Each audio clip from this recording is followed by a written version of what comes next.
오늘 말씀은 이사야서 19장이 되겠습니다.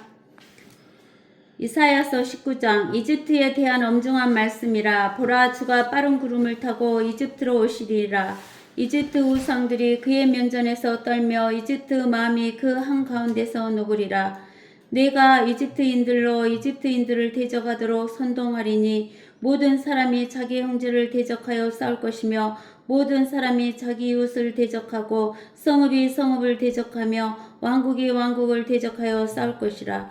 이집트 영이 그 가운데에서 쇠약해질 것이요 또 내가 그 계략을 멸망시킬 것이라. 그러면 그들은 우상들과 마술사들과 부리는 영들을 지닌 자들과 마법사들에게 구하리라. 또 내가 이집트인들을 잔인한 군주 손에 넘기리니 흉포한 왕이 그들을 다스리리라. 주 곧 만군의 주가 말하노라. 물들이 바다로부터 없어지겠고 강이 다하여 마르리라. 그들이 강들을 멀리 돌리리니 방어용 시내들도 다하여 말라 버릴 것이요 갈대들과 청포들도 마를 것이라. 시냇가의 초장들과 시내 어귀의 초장들과 시냇가에 심은 모든 것은 말라서 없어질 것이며 아무것도 더 없으리라. 어부들도 탄식할 것이요 시내에 낚시를 던지는 자들도 모두 슬퍼할 것이며 물에 그물을 치는 자들도 힘이 빠지리라. 세마포를 짜는 자들과 그물을 짜는 자들이 지옥을 당할 것이라. 또 고기를 잡으려고 수문들과 방죽들을 만드는 자들이 낙담하리라. 소안의 통치자들은 실로 어리석고 파라오의 현명한 상담자들의 조언은 우둔해졌으니 너희가 어떻게 파라오에게 말하기를 나는 현명한 자의 자손이라 옛 왕들의 자손이라 할 수 있겠느냐. 그들이 어디 있느냐. 너희 현자들은 어디 있느냐. 그들로 내게 지금 말하게 하고 만군의 주가 이집트에 대하여 계획했던 것을 그들로 알게 하라. 소안의 통치자들은 어리석게 되었으며 노부 통치자들은 기만을 당했도다. 그들은 또한 이집트 곧 그 지파들의 지주인 그들을 미혹하였도다. 주가 그 가운데 태폐한 영을 섞었고 그들이 이집트로 모든 일에 잘못되게 하였으니 마치 술 취한 자가 토하면서 비틀거리는 것 같도다. 이집트를 위해서는 머리나 꼬리나 가지나 줄기나 할 일이 없을 것이로다. 그날에 이집트는 여인들과 같으리니 그 위에서 만군의 주가 흔드는 손 흔들므로 인하여 무서워하며 두려워하리라. 또 유다 땅이 이집트의 공포가 되며 그것을 말하는 모든 자가 스스로 무서워하리니 이는 만군의 주가 이집트에 대적하여 결정한 계획 때문이라. 그 날에 이집트 땅의 5 성읍이 가나안 언어를 말하며 만군의 주께 맹세할 것이요 한 성읍은 멸망의 성읍이라 불리리라. 그 날에 이집트 땅 한가운데에 주를 위한 한 제단이 있을 것이요 그 경계는 주를 위한 한 기둥이 있으리라. 그것이 이집트 땅에서 만군의 주를 위한 표적과 증거가 되리니 이는 그들이 압제자로 인하여 주께 부르짖을 것임이라. 그러면 주께서 그들에게 한 구주 곧 위대한 이를 보내리니 그가 그들을 건져내리라. 주께서 자신을 이집트에 알게 하시리니 그러면 그날에 이집트인들이 주를 알 것이며 재물과 예물로 행할 것이니 정녕 그들이 주께 서원을 할 것이며 또 그것을 이행하리라. 주께서는 이집트를 치시리니 주께서 이집트를 치시고 또 치유하시리라. 그러면 그들이 곧 주께로 돌아올 것이니 그러면 주께서 그들의 간구함을 들으시고 그들을 치유하시리라. 그날에 이집트에서 아시리아까지 대로가 있게 되리니 아시리아인이 이집트로 들어갈 것이며 또 이집트인도 아시리아로 들어갈 것이라. 그러면 이집트인들이 아시리아인들과 함께 섬기리라. 그 날에 이스라엘은 이집트와 아시리아와 더불어 셋 가운데 하나가 될 것이며 땅 가운데 복이 되리니 만군의 주께서 그들에게 복을 주어 말씀하시기를 내 백성 이집트와 내 손으로 지은 아시리아와 나의 유업 이스라엘에 복이 있으리라 하시니라. 아멘. 우리가 지난 시간에 그 18장에서 에디오피아 강 건너에 있는 날개로 보호받는 땅의 화로다 그랬잖아요. 여기에서 이집트 강 건너다 그 말은 이집트 강을 건너면 아니 에디오피아 강을 건너면 어디가 나온다겠어요? 이집트가 나온다겠죠. 그러니까 그 시대 때는 이제 이집트 옆에 에디오피아 이런 데의 그 날개의 보호를 받은 땅은 하를 받을 것이라라는 이야기를 지난 시간에 했어요. 근데 이제 오늘은 이제 그 에디오피아 강 건너라고 이야기하시지 않고 이제 직접 또 뭐라고 말씀하셨냐면 이집트에 대한 엄중한 말씀이라라고 이야기를 했어요. 왜 이집트에 대한 엄중한 말씀이라고 하냐면 우리가 그 사탄 마귀는 7머리와 10뿔을 가지고 있는데 마귀는 7머리의 면류관을 썼다라고 이야기했어요. 그 다음에 적그리스도는 7머리와 10뿔을 가지고 있는데 10뿔의 면류관을 썼다라고 그랬어요. 적그리스도. 그 다음에 이제 거짓 선지자 그러면 이 사탄과 적그리스도와 거짓 선지자 이게 사탄은 삼위일체다라고 이야기를 했어요. 근데 이제 우리가 그 7머리에 해당하는 것이 니무로스 바벨론이고 그 다음에 이집트 바로 그 다음에 아시리아의 사네립 그 다음에 바벨론은 느부갓네살 그 다음에 메데페르시아 다리오와 고레스 그 다음에 헬라 알렉산더 그 다음에 로마 카이사르 그 다음에 지금은 노마 판도인데 노마는 이미 망해버렸잖아요. 근데 노마 판도에서 있는데 이제 노마 판도에서 쭉 오고 지금 은혜스에 있어요. 근데 지금 그 노마 판도에 더 옛날 노마 시대 때 정치적인 노마보다도 더 큰 노마가 있다는 거예요. 그것을 바벨론이라 그러죠. 더 큰 노마가 지금 다스리고 있는 거예요. 그래서 머리는 7머리고 이제 나중에 10발가락 시대 되면은 10뿔을 가지게 되는 거예요. 근데 이제 그 중에서 이집트가 왜 이렇게 이집트가 대표적으로 많이 나오냐면은 이스라엘이 이집트에 들어가서 종살이를 했기 때문에 이집트가 이렇게 대표적으로 나와요. 근데 이집트에 대한 엄중한 말씀이라 그랬어요. 보라 주가 빠른 구름을 타고 이집트로 오시리라. 여기죠. 그 말보다 빠른 거. 비행기보다 빠른 것은 구름이에요. 바람이 불면은 구름이 어째요? 순식간에 날아가죠. 그래서 우리는 계시록 1장 7절에서 8절을 보면 계시록 1장에서 7절에 보면 하나님께서 보라 예수 그리스도가 구름들과 함께 오시리니 모든 눈이 예수 그리스도를 볼 것이며 예수 그리스도를 찌른 자들도 볼 것이요 또한 땅의 모든 족속이 예수 그리스도에 인하여 애곡하리라 그대로 되리라 아멘 그랬어요. 그러니까 예수 그리스도가 구름을 타고 오셔요. 구름을 타고 오시는데 이 예수 그리스도는 하늘 구름을 타고 오시는 거예요. 하늘에 있는 구름. 우리가 이렇게 떠다니는 그런 구름이 아니라 하늘 구름을 타고 오시는데 엄청나게 빠르기 때문에 빠른 구름이라고 그래요. 이 빠른 구름은 하늘 구름인데 이 하늘 구름을 타고 이집트로 오신다는 거예요. 이집트는 예수님을 대적하는 나라죠. 그러면서 이집트 우상들이 그의 면전에서 하나님의 얼굴 앞에서 떨며 이집트 마음이 그 한가운데서 녹은다는 거예요. 하나님 앞에서는 설 자가 없잖아요. 모세나 엘리야가 하나님한테 자기를 보여주라 했는데 모세와 엘리야도 죄가 있기 때문에 하나님 앞에서는 죽게 되니까 모세는 뒷모습만 보여줬죠. 엘리야는 세미한 음성 속에서 하나님의 임재를 보여준 거예요. 내가 하나님이 이집트인들을 대적하도록 선동하리니 모든 사람이 자기 형제를 대적하여 싸울 것이며 모든 사람이 자기 이웃을 대적하고 성읍이 성읍을 대적하며 왕국이 왕국을 대적하며 싸울 것이라. 즉 하나님이 이집트인들을 대적하게 하신다는 거예요. 지금 이집트는 하나님의 적이잖아요. 지금 하나님이 적으로 나오는데 적군들하고 싸우실 필요가 없어요. 하나님이 자기들이 적들끼리 싸우게 하신다는 거예요.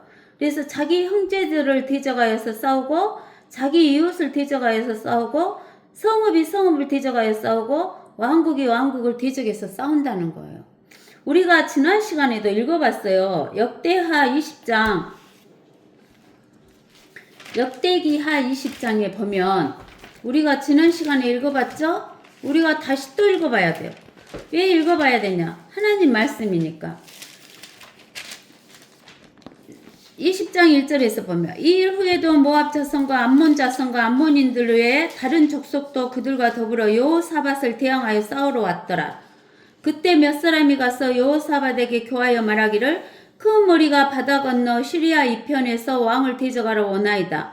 보소서 그들이 하사손 타말 곧 엔게디에 있나이다 하니 여호사밧이 두려워하여 돌이켜 주를 찾고 온 유다에 금식을 선포하니 유다가 모여 주의 도움을 구하였으니 무리가 유다의 모든 성읍들에서 주를 찾으러 나오더라. 이때 그 암몬과 모압과 또 다른 족속들이 그 유다의 여호사밧 왕을 대항해서 싸우러 나왔는데 이때 여호사밧은 이웃 나라에 도움을 청하러 안 갔어요. 누구한테 기도했냐면 하나님한테 기도를 했어요. 그러니까 5절에 여호사밧이 주의 전 새 뜰 앞에서 유다와 예루살렘 회중 가운데 서서 말하기를 오 우리 조상의 주 하나님이여 주께서는 하늘에 계신 하나님이 아니시니까 주께서 이방의 모든 왕국들을 다스리지 아니하시나이까 주의 손의 권세와 능력이 있으므로 아무도 주를 막을 수 없지 아니하니까 이 땅의 거민을 주의 백성 이스라엘 앞에서 몰아내시고 그 땅을 주의 친구 아브라함의 씨에게 영원히 주신 주께서는 우리 하나님이 아니시니까 그들이 거기 거하며 거기에 주의 이름을 위하여 주께 한 장소를 건축하고 말하기를 칼이나 심판이나 전염병이나 기근과 같은 재앙이 우리에게 임할 때 만일 우리가 이 전 앞과 주의 면전에 서서 이는 주의 이름이 이 전에 있음이오니 우리의 고통 가운데 주께 부르짖으며 주께서는 들으시고 도와주시리이다 하였나이다. 이제 보소서 이스라엘이 이 이집트 땅에서 나올 때 주께서는 이스라엘이 암몬과 모압 자손과 세일산을 침공하기를 원치 아니하셨기에 이스라엘은 그들에게서 돌이켜 그들을 멸하지 아니하였나이다. 내가 말씀드리오니 그들이 우리에게 어떻게 갚는지 보소서. 그들이 주께서 우리에게 유업으로 주신 주의 소유에서 우리를 쫓아내려고 왔나이다. 오 우리 하나님이여 주께서 그들을 심판하지 아니하시겠나이까? 우리에게는 우리를 치러 온 이 큰 무리를 대적할 힘도 없고 어찌할 줄도 알지 못하나 우리의 눈이 주께 있나이다 하더라. 온 유다가 그들의 어린아이들과 아내들과 자녀들과 함께 주 앞에 섰더라. 여기 보면은 여호사밧 왕이 이웃에 있는 다른 나라에 가서 도움을 구하지 않아요. 누구한테 왔냐면 주님한테 와서 도움을 구하는 거예요. 그러면서 뭐라고 하냐면은 여기 6절에 보면은 우리 조상의 주 하나님이여 주께서는 하늘에 계신 하나님이시다는 거예요. 그리고 주께서는 유대인들만 다스리시는 게 아니라 이방의 모든 왕국을 다스리시는 하나님이시다는 거예요. 그러니까 하나님은 이스라엘만 하나님의 나라를 세우기 위해서 이스라엘을 불렀다고 해서 이스라엘만 다스리시는 게 아니라 이방 모든 왕국도 다스리시는 하나님이시다는 것을 여러분들이 아셔야 돼요. 주의 손에 권세와 능력이 있으므로 아무도 주를 막을 수 없다는 거예요. 이 땅의 거민을 주의 백성 이스라엘 앞에서 몰아내시고 그 땅을 주의 친구 아브라함의 씨에게 영원히 주신 주께서는 그러니까 이 여호사밧 왕이 기도할 때 뭐냐면 이 땅의 거민은 어떤 사람이었어요? 가나안이었죠. 가나안 거민을 몰아내시고 이스라엘 백성에게 주시겠다고 주의 친구 누구에게? 아브라함에게 무엇을 했어요? 약속을 해줬어요. 약속을 해주셨는데 그냥 약속을 해주신 게 아니라 하나님께서 맹세와 함께 약속을 해주셨어요. 맹세와 함께. 우리가 맹세와 함께 약속해 줬는가를 어디에서 볼 수 있냐면 창세기 15장을 봐보세요. 창세기 15장.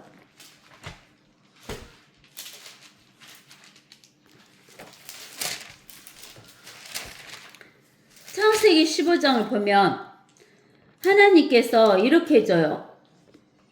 4절부터 봅시다. 창세기 15장 4절.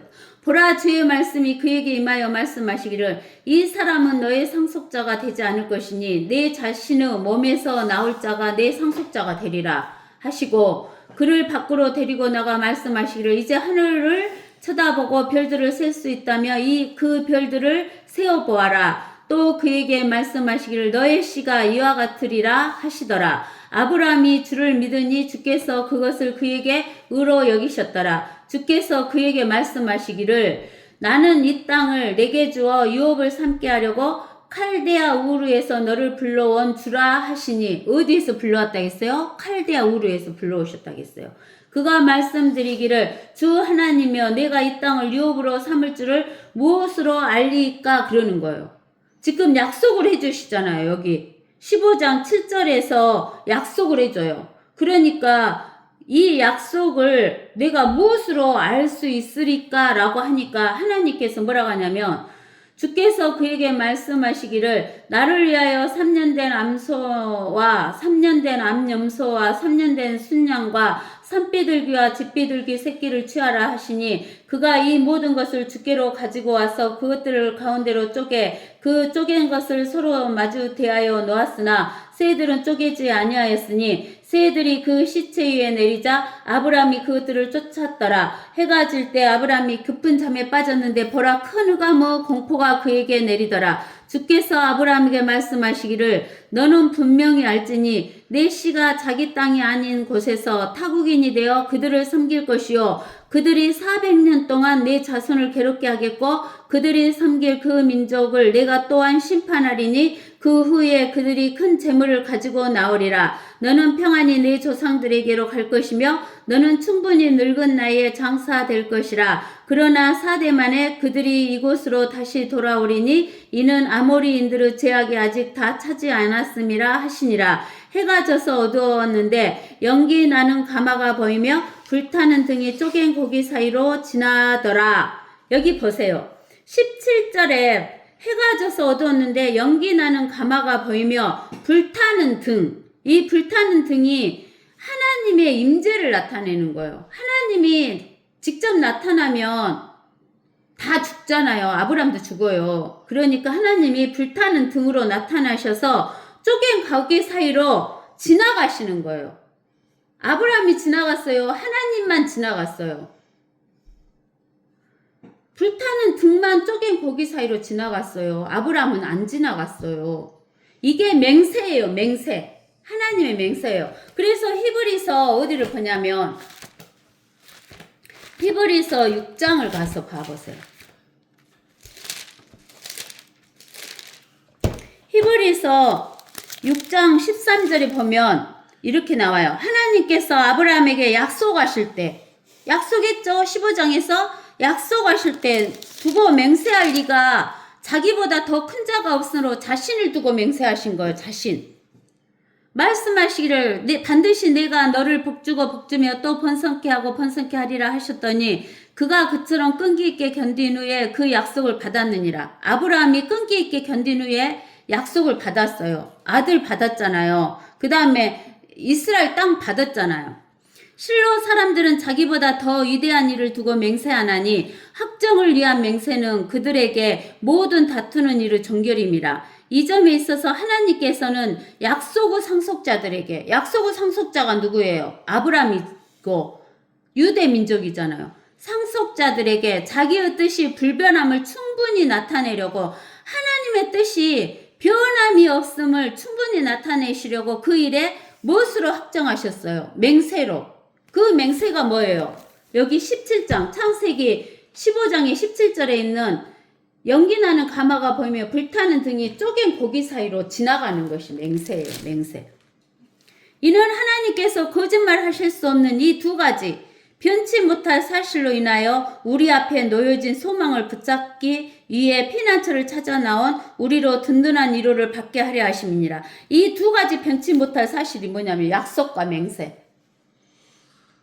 약속과 맹세로 변치 못할 사실로 인하여 우리 앞에 놓여진 소망을 붙잡기 위해 피난처를 찾아 나온 우리로 든든한 위로를 받게 하려 하심이라. 우리가 이 소망을 혼의 닭같이 가졌으니 우리 닷이라는 것은 내려뜨리면 배가 움직여요, 안 움직여요? 배가 닷을 내리면 배가 안 움직이잖아요. 그러죠? 그러는데 이 하나님의 약속과 맹세로 닷같이 내렸기 때문에 우리의 소망은 확실하고 견고해서 움직일 수가 없어요. 그래서 확실하고 견고한 소망이라. 이로써 우리 혼이 휘장 안에 있는 곳으로 들어가니, 휘장이라는 것은 성소와 지성소 사이에 있는 휘장이잖아요. 그 휘장 안으로 대제사장이 1년에 딱 한 차례밖에 못 들어가요. 그러는데 그 휘장이 예수 그리스도께서 십자가에서 죽으셨을 때 휘장이 위에서부터 아래로 쫙 찢어져 버렸어요. 어디를 가서 보면 아냐면 마태복음 27장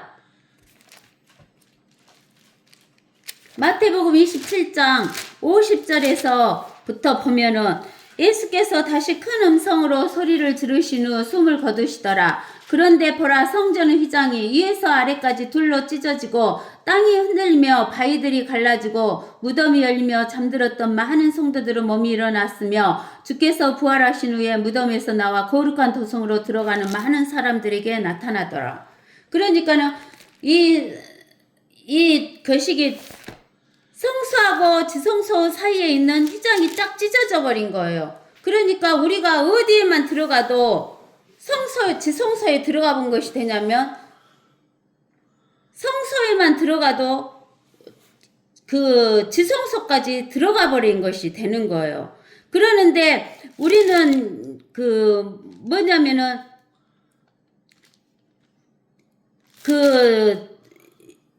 히브리서 10장 20절을 봐보세요. 10장 19절에서 20절에 그러므로 형제들아 우리가 예수의 피로 인하여 담대하게 지성소에 들어가나니 우리가 담대하게 지성소에 들어간대요. 담대하게 지성소에 들어간다 그 말은 우리가 성소에 들어가도 지성소에 들어간 거하고 똑같아져 보니까 담대하게 지성소에 들어가는 거예요. 우리가 성소에 들어가면 그가 우리를 위해 바치신 새롭고 살아있는 길로 휘장 그 휘장이 뭐냐면 예수 그리스도의 육체를 통하여 들어가는 거예요. 그러니까 그 휘장이 예수 그리스도의 육체예요. 그러니까 우리가 어디로 들어갔다겠냐면 예수 그리스도의 몸속으로 들어갔다겠어요. 우리가 예수 그리스도 몸속으로 들어갔기 때문에 우리가 어쩌냐면은 지성소로 들어간 거예요. 휘장을 통과해서 그 예수 그리스도 몸속으로 들어간 것은 지성소까지 들어가 버린 것이 되는 거예요.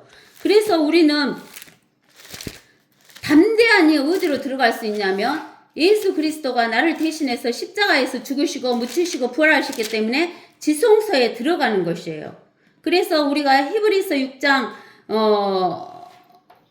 19절에 우리가 이 소망을 혼의 닭같이 가졌으니 확실하고 견고한 소망이라. 이로써 우리 혼이 휘장 안에 있는 곳으로 들어가나니 지성소로 들어가나니 예수 그리스도 몸속으로 들어가나니 선두주자이신 예수께서도 우리를 위하여 그곳으로 들어가시어 멜기세덱의 계율에 따른 영원한 대제사장이 되셨느니라 그랬어요.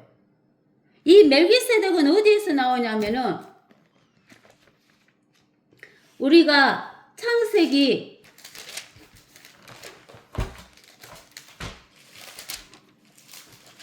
13장인가 나올 거예요. 창세기 13장 창세기 14장이가 나오네요. 창세기 14장에 보면 14장 17절에 보면 아브라함이 크돌라오멜과 그와 함께한 왕들을 쳐부수고 돌아온 후 소돔 왕이 왕의 골짜기인 사의 골짜기에서 그를 맞이하러 나왔으며 살렘왕은 평강, 살렘이란 것은 히브리 말로 평강이란 말이에요. 살렘왕은 평강의 왕 멜기세덱이 빵하고 포도주를 가지고 나왔으니 그는 지극히 높으신 하나님의 제사장이었어요. 멜기세덱이. 근데 이 살렘왕은 그 땅에 있는 살렘은 에루살렘을 살렘이라고 그래요. 에루살렘의 왕이에요. 에루살렘의 왕. 멜기세덱이 빵과 포도주를 가지고 나왔으니 그는 지극히 높으신 하나님의 제사장이었다 그러는 거예요. 그가 아브라함을 축복하며 말하기를 하늘과 땅의 소유주이신 지극히 높으신 하나님의 아브라함을 복 주시옵소서. 너의 원수들을 내 손에 넘겨주신 지극히 높으신 하나님을 송축하라 하니 아브라함이 모든 것을 11조를 그에게 드리더라 그랬어요. 그래서 아브라함이 멜기세덱, 살렘 왕인 멜기세덱, 지극히 높으신 하나님의 그 제사장인 멜기세덱에게 11조를 드렸어요. 그래서 예수 그리스도께서 이 히브리서 6장 20절에 이 멜기세덱의 계열로 따른 영원한 대제사장이 되신 분이 누구냐면은 예수 그리스도시다라고 이야기를 하는 거예요. 그래서 예수 그리스도는 멜기세덱의 반차를 따라서 대제사장이 되었고, 우리는 멜기세덱의 반차를 따라서 제사장이 되는 거예요. 우리가 베드로 전서던가 후서던가 찾아보세요. 베드로 전서 2장 9절에 너희는 선택받은 세대요 왕같은 제사장이며 거룩한 민족이요 독특한 백성이니 이는 너희를 어두움에서 불러내어 그의 놀라운 빛으로 들어가게 하신 분의 덕을 너희로 선포하게 하려는 것이다. 그래서 우리는 왕도 되고, 왕은 언제 돼요? 천년왕국 때. 그 다음에 제사장이며, 지금은 제사장 역할을 하는 거예요. 지금 예수님이 셋째 하늘에서 대제사장 역할을 하고 있고, 우리는 땅에서 제사장 역할을 하고 있는 것입니다. 그래서 우리 하나님께서는 그 약속과 맹세로 이렇게 이야기를 해줬어요. 그래서 이제 역대기 하 20장 7절로 가보세요. 여호사밧 왕이 이렇게 이야기를 하는 거예요. 그 창세기 15장에 있는 주의 친구 아브라함의 씨에게 약속해줬고 맹세로 해줬다는 것을 이야기를 하는 거예요. 7절에서. 그들이 거기 거하며 거기에 주의 이름을 위하여 주께 한 성소를 건축하고 말하기를, 이 한 성소를 주의 이름을 위하여 한 성소를 건축한 것은 누구예요? 솔로몬 왕이잖아요. 솔로몬 왕이 했으면서 또 솔로몬 왕이 이것을 해놓고는 또 기도를 했잖아요. 그러면서 이제 9절에 보면 칼이나 심판이나 전염병이나 기근과 같은 재앙이 우리에게 임할 때 만일 우리가 이전 앞과 주의 면전에 서서 이는 주의 이름이 이전에 있음이오니, 주의 이름이 있으니까 근다는 거예요. 기도할 수 있다는 거예요. 우리의 고통 가운데 주께 부르짖어 주께서 들으시고 도와주시리다 라고 이야기를 하는 거예요. 솔로몬이 기도했던 것을 이야기하면서. 근데 왜 응답해 주시냐면은 주의 이름이 있기 때문에 응답해 주시는 거예요. 그래서 우리도 누구의 이름으로 기도하라 그래요? 주 예수 그리스도의 이름으로 기도하라 그러죠. 그래서 우리도 주 예수 그리스도의 이름이 있기 때문에 우리도 주 예수 이름으로 기도하기 때문에 응답을 받는 거예요. 우리도 약속해 줬죠. 약속이 없으면 우리가 어떻게 가서 이야기를 하겠어요? 요 약속해 줬잖아요. 아빠가 자기 너 20살 되면 자동차 사줄게 이렇게 약속을 했어요. 근데 약속도 안 해줬는데 20살 돼갖고 나 자동차 사줘 이렇게 막무가내로 하면은 아빠가 안 사줘도 상관없잖아요. 근데는 약속을 해놓으면 안 사줄 수 있어요, 없어요? 안 사줄 수 없죠. 약속해놨으니까 약속대로 사줘야죠. 약속대로 안 사주면 거짓말쟁이야 되죠. 하나님도 약속해 주셨다고, 맹세까지 하면서 약속해 주셨잖냐 라고 이야기를 하는 거예요. 여호사밧 왕이. 그러면서 또 뭐라고 하냐면 솔로몬 왕이 성전을 지어놓고 주의 이름인 이 전에서 이렇게 기도하면 약속을 들어주시라고 기도했지 않느냐라고 이야기를 하는 거예요. 여호사밧 왕이. 그러면서 또 뭐라고 하냐면 암몬과 모압과 세일이 지금 다른 민족들과 함께 이 유대를 치러 오잖아요. 그리고 치러 오면서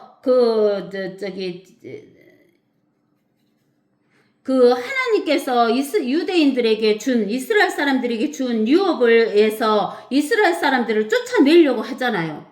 그러니까 암몬과 모압과 세일에 대해서 자기들이 잘못하지 않았다는 이야기를 또 하는 거예요. 하나님께서 이집트에서 나올 때 이스라엘 사람들에게 암몬과 모압과 세일은 침공하지 말라고 해서 우리가 침공하지 않고 이렇게 돌아서 우리가 가지 않았습니까? 그러는데 저들은 우리에게 하나님께서 주신 우리의 유업에서 우리를 쫓아내려고 합니다. 라고 하면서 하나님께 기도를 하는 거예요. 오 우리 하나님이여 12절. 주께서 그들을 심판하지 아니하시겠나이까? 우리에게 우리를 치러온 이 큰 무리들을 대적할 힘도 없고 어찌할 줄도 알지 못하나 우리의 눈이 주께 있나이다. 하나님만 우리가 바라본다라는 이야기를 하면서 온 이스라엘 사람들이 어린아이들과 아내들과 자녀들과 모두 함께 주 앞에 섰다는 거예요. 하나님만을 의지한 거예요.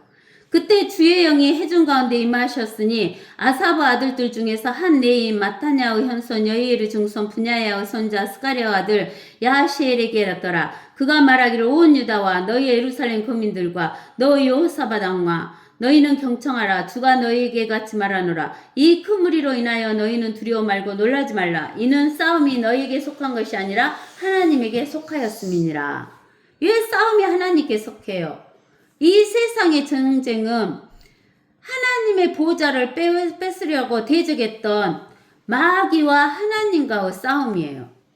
그렇기 때문에 이 싸움은 인간들에게 속한 것이 아니라 하나님께 속한 것이다 라고 이야기하는 거예요. 내일 너희는 그들을 향하여 내려가라. 보라 그들이 시스 벼랑을 따라 올라올 것이요 너희가 여루엘 광야 앞 시내의 끝에서 그들을 만날 것이라. 너희는 이 싸움에서 싸울 필요가 없으리라.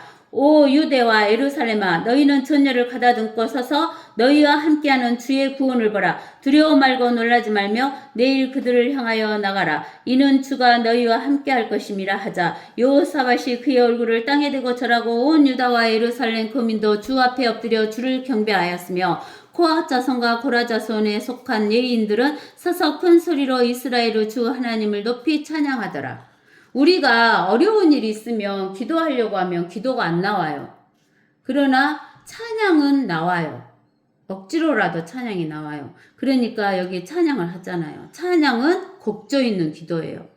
백성들이 아침에 일찍 일어나서 투구와 광야로 나가니라. 그들이 나가고 있는데 여호사밧이 서서 말하기를 오 유다와 너희 예루살렘 거민들아 내게 들으라. 너희는 주 너희 하나님을 믿으라. 그리하면 너희가 견고하게 되리라. 그의 선지자들을 믿으라. 그리하면 너희가 성공하리라 하더라. 또 그가 백성들과 운운하여 주께 노래하는 자들을 임명하여 군대 앞에서 나갈 때 거룩함과 아름다움을 찬양하여 주를 찬양하라. 그의 자비는 영원히 지속됨이라 라고 말하게 하였더라. 그들이 노래하며 찬양하기 시작하자 주께서 복병들을 두시어 유다를 치러오는 암몬 자손과 모압 자손과 세일산을 대항하게 하셨으니 그들이 패하였더라. 이는 암몬 자손과 모압 자손이 세일산의 거민들을 대적하여 일어나 그들을 안전히 죽이고 멸했기 때문이더라. 즉 모압과 암몬은 한 형제잖아요. 그러니까 둘이 손을 잡고 이스라엘의 형 세일을 갖다가 먼저 친 거예요. 그래갖고 죽였어요. 유다 광야에 있는 망대에 와서 무리를 보니 보라 그들이 다 땅에 쓰러진 시체였으며 아무도 도망한 자가 없더라. 여호사밧과 그의 백성이 그들에게 탈취물을 취하려고 가서 보니 가운데 시체들과 함께 많은 재물과 진귀한 보물이 있는지라. 그들이 자신들을 위하여 가져갈 수 없을 만큼 벗겨갔으니 전리품이 너무 많아 모으는데 3일이 걸렸더라. 나흘째 그들이 브라카 골짜기에 모여 거기서 주를 송축하였더라. 그러므로 그것의 이름을 브라카 골짜기라 불려 오늘에 이르니라. 그러니까 브라카 골짜기라 그 말은 그 주를 송축하는 골짜기다 그 말이에요. 그리하여 유다와 예루살렘의 모든 사람이 여호사밧을 손들하여 돌아와서 기쁨으로 예루살렘에 다시 갔으니 이는 주께서 그들의 적들로 인하여 기뻐하게 하셨음이더라. 그들이 솔토리와 하프와 나팔들을 가지고 예루살렘으로 가서 주의 전으로 갔더라. 한편 온 이방 왕국들이 주께서 이스라엘 원수들과 싸우셨다는 것을 듣자 하나님을 두려워함이 그들 모두에게 임하였더라. 그리하여 여호사밧의 나라가 평온해졌으니 이는 그의 하나님께서 그에게 주변의 안식을 주셨음이더라. 그러니까는 이제 하나님이 싸우시고 나니까 이제는 사람들이 두려워가지고 어쨌어요. 그 하나님께서 여호사밧 왕에게 안식을 주시는 거예요. 안식. 우리에게도 하나님이 싸우셔야지만 우리에게 온전한 안식이 있는 거예요. 알겠어요? 네. 그 다음에 이제 우리가 또 이사야서 19장으로 가서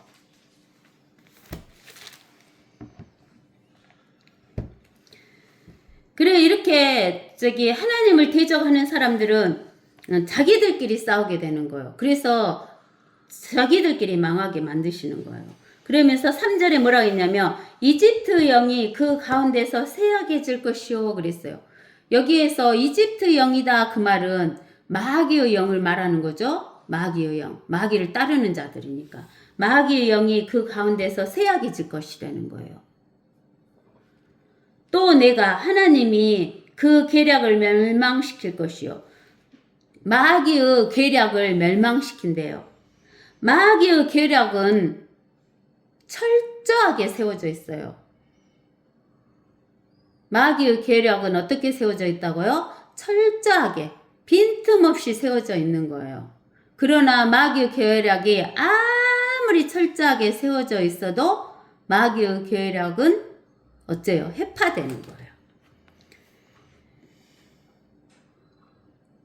그러면 하나님께서 그 마귀의 계략을 멸망시킬 것이다 그랬어요. 그러면 그들은 우상들과 마귀들은 마귀의 계략을 따르는 자들, 이집트 영들은 우상들, 또 마술사들, 부리는 영들을 지닌 자들과 마법사들에게 구할 것이다 그랬어요. 그렇게 구하지만 구해져요, 안 구해져요? 하나님이 사울왕 있잖아요, 사울왕. 사울왕이 부리는 영한테 갔잖아요. 부리는 영한테 간 다음날 죽을 거라 그래갖고 그 다음날 죽잖아요, 사울왕이. 그런데 아무리 부리는 영한테 가서 구해도 이루어진다, 안 이루어진다, 안 이루어진다. 또 4절에 또 내가 이집트인들을 잔인한 군주 손에 넘기리니 흉포한 왕이 그들을 다스리리라. 주, 곧 만군의 주가 말하노라. 즉, 이렇게 그 우상이나 마술사나 부리는 영들이나 마법사들이 구해도 구할 수도 없을 뿐만 아니라 그렇게 구하는 자들에게는 하나님께서 그 흉포한 잔인한 그 군주들 또 흉포한 왕들이 다스리도록 만들어준다는 거예요. 그러면서 5절에 뭐라고 하냐면 물들이 바다로부터 없어지겠고 강이 다하여 마르겠다라고 이야기하는 거예요. 지금 온 세계가 물들이 점점 줄어들고 있다 그러잖아요. 땅속에 있는 지하수로 있는 물들을 다 퍼내가지고 써가지고 물들이 말라가고 있고 또 홍수가 나는 데는 엄청난 홍수가 나고 또 비가 안 오는 데는 비가 오지 않는다라고 이야기하죠. 근데 물들이 어디로부터 없어진다 그랬냐면 바다로부터 없어지겠다고 그랬어요. 여기에서 물들이 바다로부터 없어지겠다라고 생각을 하면은 여러분들이 어떻게 생각을 하실 수가 있냐면 태평양, 오대양, 또 대서양, 인도양, 지중해 뭐 이런 바다로 생각하는데 이 바다는 그런 바다가 아니에요. 우리 지구가 어디 위에 기초가 놓여 있어요? 바다 위에 기초 놓여 있죠? 그래서 깊음의 바다를 말하는 거예요. 그래서 바다로부터 물들이 없어지겠고 강이 다하여 마르겠다는 거예요. 그러니까 우리는 하나님께서 그 깊은 바다로부터 물을 공급해 주시면 물이 있지만 공급해 주시지 않으면 물이 마르게 된다는 것을 알 수 있어요. 그러면 물이 없으면 첫 번째 뭐가 못 살아요? 식물이 못 살아요. 식물이. 나 오늘 아침에 찬송을 부르는데 찬송가 중에 이런 이야기가 있더라고요. 식물을 보라. 꽃들과 열매들을 보라 그러는 거예요. 식물이 있어가지고 꽃들과 열매를 꽃이 많이 피고 열매를 많이 맺어야 동물이 먹을 게 있죠.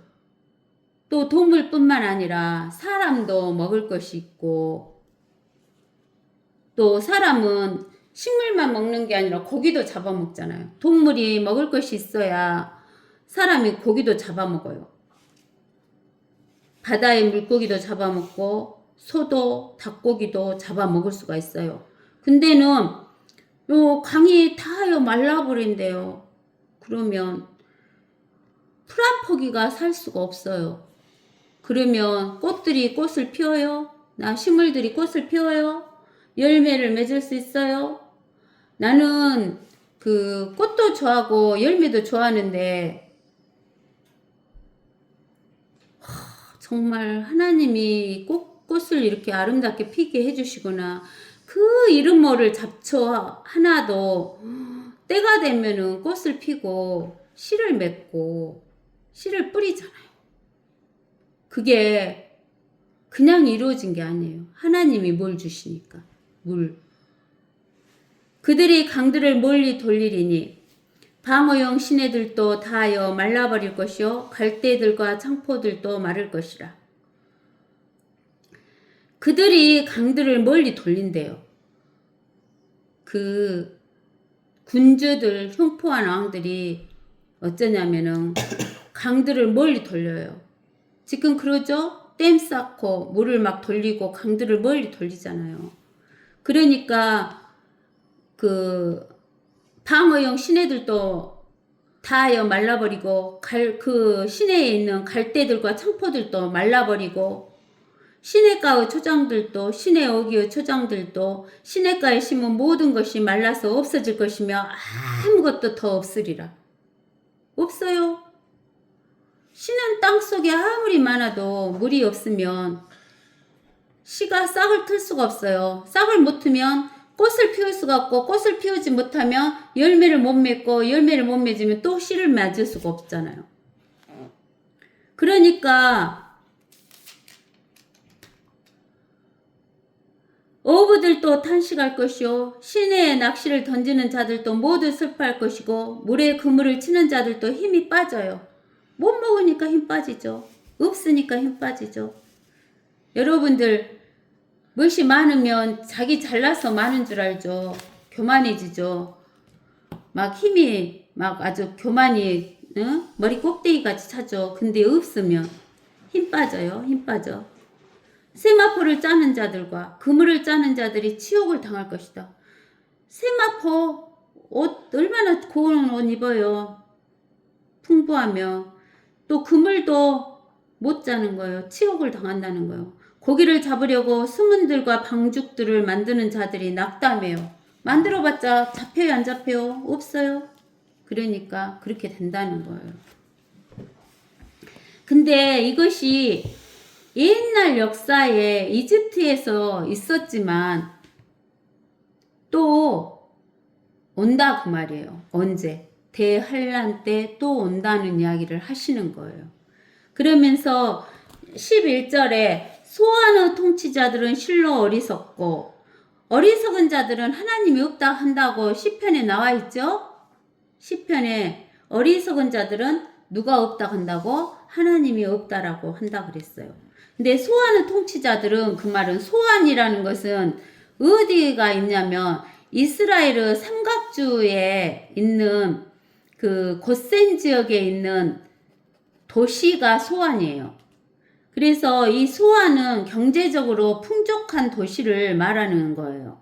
근데 소안의 통치자들은 실로 어리석고 파라오 현명한 상담자들의 조언은 우둔해졌으니 그 이스라엘이 고센 지역에서 머물렀었잖아요. 그러는데 이 소안의 통치자들이 하나님을 안 찾으니까 어리석고 파라오 현명한 상담자들의 조언은 우둔해졌다는 거예요.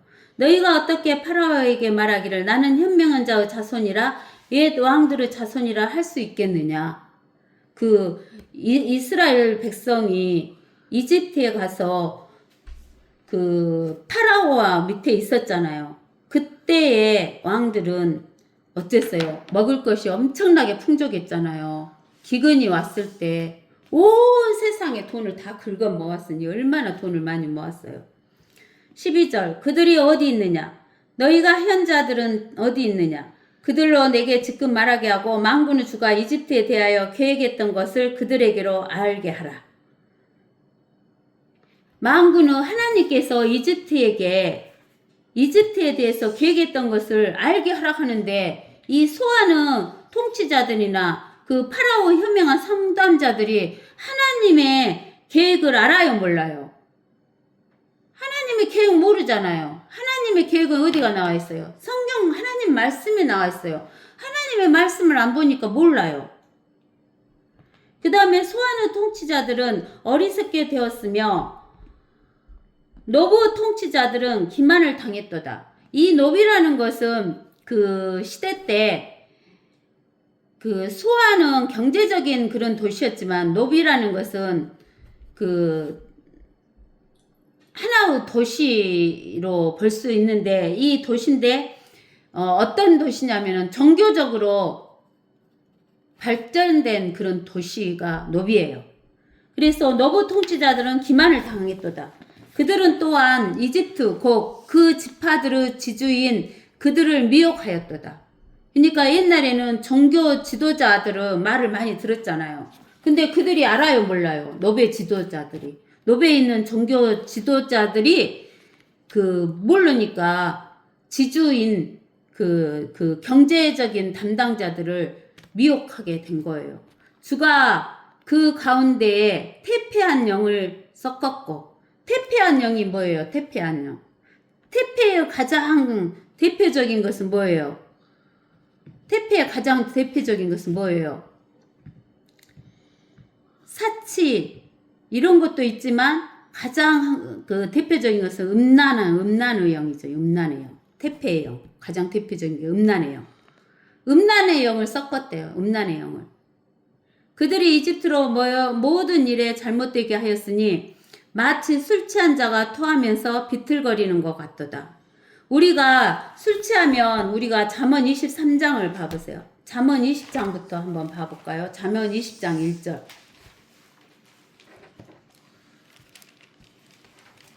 잠언 20장 1절 보면 술은 거만하게 하는 것이요 독주는 떠들게 하는 것이라 이에 속는 자마다 지혜롭지 못하니라 그랬어요. 이게 술 취하면은 지혜롭지 못하게 되는 거예요. 술은 거만하게 하고 독주는 떠들게 하는 거예요. 그 다음에 이제 잠언 23장에 20절에서 21절 봐보세요. 술을 많이 마시는 자와 고기를 탐식하는 자와 함께하지 말라. 못한 자하고 함께하지 말라고? 술 많이 마신 자하고 또 고기를 탐하는 자하고는 함께하지 말래요. 주정뱅이와 탐식하는 자는 가난하여질 것이요. 주정뱅이와 탐식하는 자는 가난하여질 것이고 잠자기를 좋아하는 자는 낡은 옷을 입을 것이며 이렇게 세 가지를 하는 사람은 가난해진대요. 첫 번째, 술 먹는 자. 두 번째, 탐식하는 자. 세 번째, 못하는 자, 잠자기를 좋아하는 자. 잠자기를 좋아하는 자는 뭐든 자예요? 게으른 자. 게으른 자는 가난해진다 그 말이에요. 그러면서 잠언 23장 29절에서 35절까지 우리가 한번 읽어봐요. 화가 누구에게 있느냐? 슬픔이 누구에게 있느냐? 다툼이 누구에게 있느냐? 불평이 누구에게 있느냐? 까닭없는 상처가 누구에게 있느냐? 충혈된 눈이 누구에게 있느냐? 여기 보세요. 화, 슬픔, 다툼, 불평, 까닭없는 상처, 충혈된 눈 이렇게 있는 것이 누구에게 있는가 보세요. 술에 빠진 자들에게 있으며 술에 빠진 자들에게 있대요. 혼합된 술을 찾아다니는 자들에게라. 술은 붉고 잔에서 빛을 내며 매끄럽게 내려가나니 너는 술을 쳐다보지도 말라. 술을 어떻게 하라고요? 우리 예수 믿는 사람은 술을 쳐다보지도 말아야 돼요. 그것은 마침내 뱀처럼 물며 살모사처럼 쏘리라. 내 눈이 타국 여인을 볼 것이요. 여기 보세요. 타국 여인을 본대요. 아까쯤에 태폐의 영이 음란의 영이다 했죠? 음란의 영으로 가는 거예요. 내 마음이 패여간 것들을 발설하리라. 정녕 내가 바다 한가운데 누운 자 같을 것이요. 돛대 꼭대기에 누운 자 같으리라. 바다에 한가운데 누워있으면 배를 타고 누워있으면 흔들려요? 안 흔들려요? 흔들리잖아요. 근데 그 흔들리는 배에 돛대 꼭대기에 누워있으면 어쩌겠어요? 이거는 자기 중심을 못 잡고 흔들리는 거예요.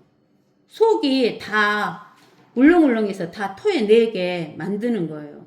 내가 말하기를 사람들이 나를 쳤어도 나는 아프지 아니하였고, 즉 어째요? 때려도 안 아프대요. 감각도 잃어버리는 거예요. 감각. 그들이 나를 때렸어도 나는 감각이 없었도다. 내가 언제 깨어날까? 내가 그것을 다시 찾으리라 하리로다. 감각이 없으니까 술이 깨어나면 다시 또 술을 찾는데요. 이렇게 될 것이다 라고 이야기하는 거예요. 그러니까 여기 이사야서 19장 14절에서 술 취한 자가 토하면서 비틀거리는 것 같도다 라고 이야기하시는 거예요. 이집트를 위해서는 머리나 꼬리나 가지나 줄기가 할 일이 없을 것이로다. 여기는 머리나 꼬리라 그 말은 머리에서 꼬리까지는 전부를 말하는 거죠. 또 그 사이에 있는 가지나 줄기도 전부를 말하는 거죠. 그러니까 제일 높은 자에 붙어서 제일 낮은 자까지, 또 그 어린아이든 노인이든 상관없이 가지나 줄기나 무엇이 없다는 거예요. 할 일이 없어요. 일이 없으면 돈이 없어요. 돈이 없으면 먹을 것을 살 수가 없어요. 먹을 것을 살 수가 없으면 죽어요. 그러니까 무엇밖에 안 남았다 그 말이에요. 죽음밖에 안 남았다 그 말이에요. 그러면 육신의 목숨이 죽은 것으로 끝나면 죽고 끝나죠. 근데는 육신의 목숨이 죽는 것으로 끝나요? 아니에요. 우리는 죽은 다음에는 반드시 뭐가 그래 있다 그랬어요. 심판이 있다 그랬죠. 히브리서 9장. 히브리서 9장 28절에 그리스도께서 많은 사람의 죄들을 담당하시려고 한 번 들이셨고, 아니 여기 아니네.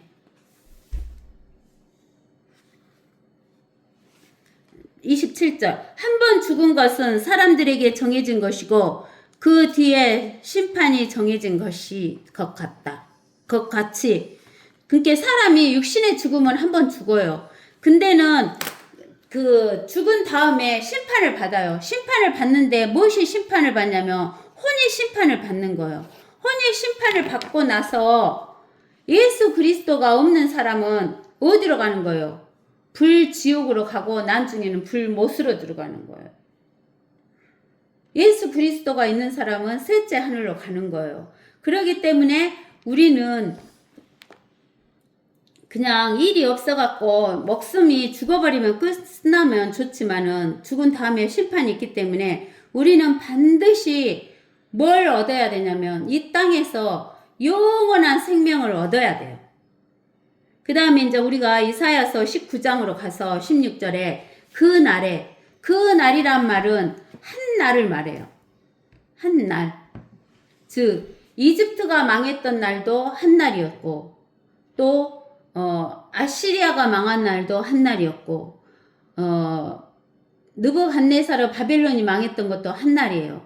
근데는 제일 마지막에 그 일곱 머리에 해당하는 사탄 마귀 적그리스도가 망하는 그 마지막 그 날은 한 날이에요. 한 날, 하루. 24시간 하루를 말하는데 그 날은 예수 그리스도가 재림하시는 날이에요.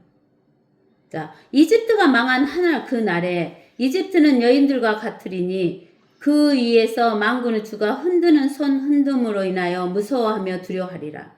이집트는 여인들과 같으다 그 말은 여인들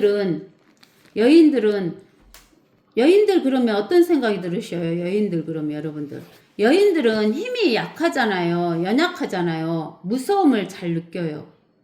그래서 이집트가 여인들과 같으리라 그 말은 이집트가 연약해졌다 그 말이에요. 힘이 없다 그 말이에요. 그 위에서 만군의 주가 흔드는 손 흔들므로 인하여 무서워하며 두려워하리라. 또 유다 땅이 이집트의 공포가 되며 그것을 말하는 모든 자가 스스로 무서워하리니 이는 만군의 주가 이집트에 대적하여 결정한 계획 때문이니라. 만군의 주가 이집트를 대적하여 결정한 계획이 있대요. 결정한. 아까쯤에 우리가 어디를 보냐면 19장 3절에서는 뭐가 나오냐면은 사탄 마귀가 계략을 만든다 그랬죠. 사탄 마귀가 계략을 세운다 그랬잖아요. 계략. 사탄 마귀는 계략을 세운 뒤 사탄 마귀의 계략은 철저하다겠어요. 철저하니 세워요. 빈틈이 없이. 그러는데 여기 17절에서 만군의 주가 이집트를 대적하여 결정한 계획. 하나님이 결정한 계획이 있어요. 결정한 계획. 하나님의 계획을 세우면 안전하게 완수하시는 거예요. 안전하게 완수하셔요. 하나님이. 마귀는 철저하게 계략을 세우지만 마귀의 철저한 계략은 멸망을 당하지만 하나님의 계획은 안전하게 완수하시는 거예요.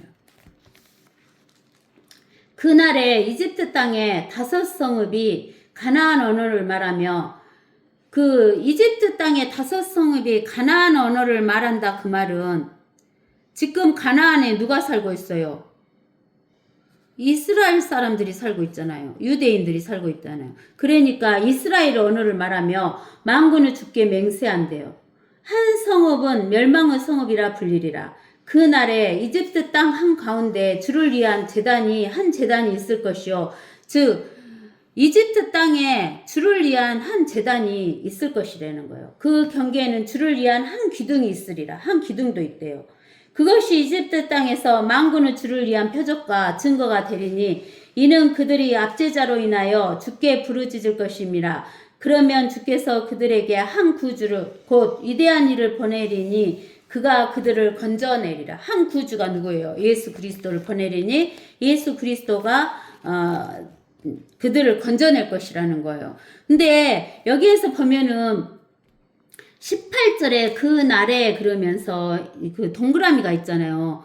지금까지 이집트에 이런 일이 있었어요, 없었어요? 이집트인들이 지금 유대인들을 그 가나안 땅에서 몰아내려고 해요, 안 해요? 몰아내려고 하잖아요. 근데 어디 가나안 언어를 말하며 그 이집트 땅에 하나님을 경외하는 제단이 세워졌고 한 기둥이 있어요? 없죠. 근데 앞으로는 그것이 있을 것이라는 거예요.